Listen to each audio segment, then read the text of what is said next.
이재명 대통령에 대한 공직선거법 위반 사건의 파기환송심을 재판 중인 서울고등법원 재판부가 헌법 제84조를 이유로 기일을 변경하고 추후 지정한다고 결정을 했습니다.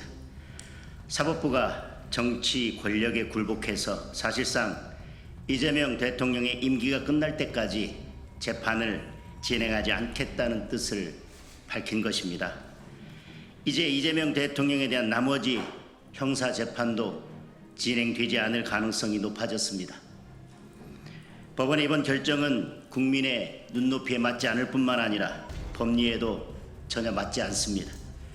여론조사 결과를 보면 여전히 다수의 국민들은 이재명 대통령에 대한 재판은 계속되어야 한다고 응답하고 있습니다.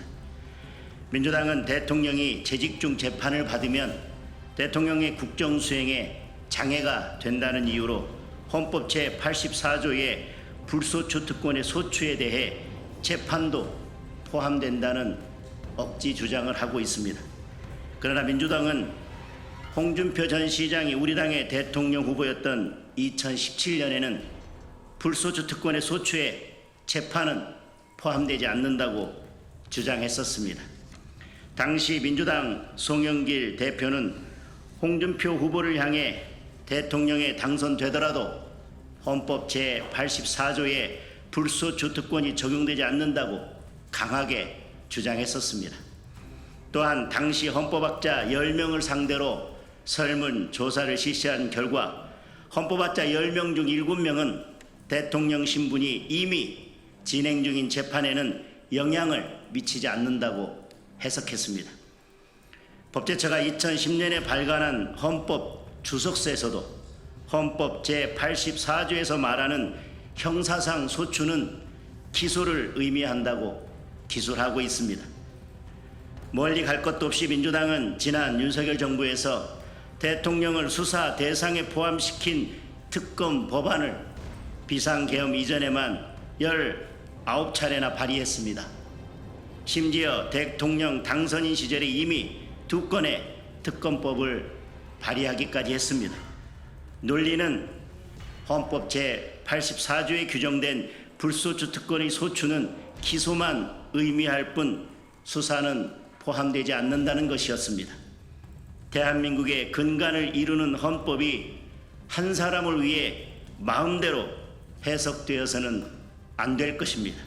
특히 최고 권력자인 대통령의 형사처벌을 막기 위해 대통령 한 사람에게 특권을 주는 방향으로 해석돼서는 더더욱 안 될 것입니다. 따라서 법원이 헌법을 자의적으로 해석해서 이재명 대통령에 대한 재판을 임기 후로 미루겠다고 나선 것은 매우 유감스럽고 결코 용납될 수 없는 일입니다. 같은 논리로 헌법을 개정하지 않고 헌법 제84조를 입맛대로 해석해서 이재명 대통령에 대한 모든 형사재판을 중지시키겠다는 형사소송법 개정안도 명백히 위헌입니다. 사법부의 이번 결정은 독립이라는 심장을 꺼내어 권력에 넘겨주고 스스로 죽음을 선택한 것이나 다름없습니다. 사법부의 사망은 곧 민주주의의 사망입니다. 사법부의 이러한 현실에 대하여 오랜 기간 법원에 몸 담았던 저희들로서는 큰 우려를 표하지 않을 수 없습니다. 이제라도 법원은 이재명 대통령에 대한 공직선거법 위반 사건의 재판을 다시 진행해야 합니다. 그리고 나머지 형사재판도 중단 없이 진행되어야 합니다. 국민이 이재명 대통령을 선택한 것은 당당하게 재판을 받고 본인이 강조해온 것처럼 국민 앞에 떳떳하게 무죄를 증명하라는 명령인 것입니다. 이재명 대통령도 민주당도 그리고 사법부도 국민의 명령을 따르기 바랍니다.